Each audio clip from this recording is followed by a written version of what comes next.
Honorable judges and respected audience, Assalamualaikum warahmatullahi wabarakatuh. First of all, I'd like to thank Allah the Almighty.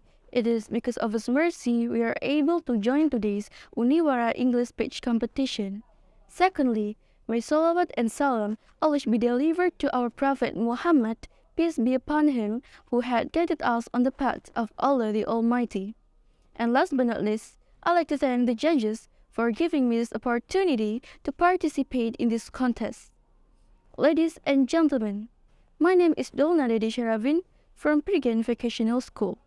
And in this occasion, I'd like to talk about the impact of social media bullying on one's mental health and how the problem be resolved. Ladies and gentlemen, UNICEF defines cyberbullying as bullying with the use of digital technologies which can take place on social media, messaging platforms, gaming platforms, and mobile phones. It is repeated behavior intended to scare, harass, or humiliate the victim. It includes sending hurtful texts, posting hateful messages, or spreading false content online about someone. According to UNICEF's European initiative in 2019, 45% of the 1,777 Indonesian youth aged 14 to 24 have experienced cyberbullying, ranging from harassment through chatting applications to unauthorized spread of personal photos or videos. In other words, almost 5 from 10 Soviet teenagers have experienced cyberbullying. That's extremely alarming, right?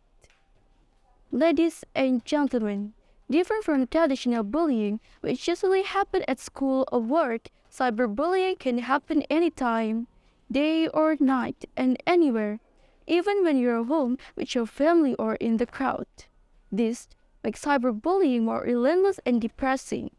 People who are cyberbullied may lose appetite, lose interest in activities they like, and or suffer from sleep deprivation. If this happens continuously, it can overwhelm the victim, causing negative thought and difficulty in controlling emotions. Cyberbullying may hamper the victim's self-esteem.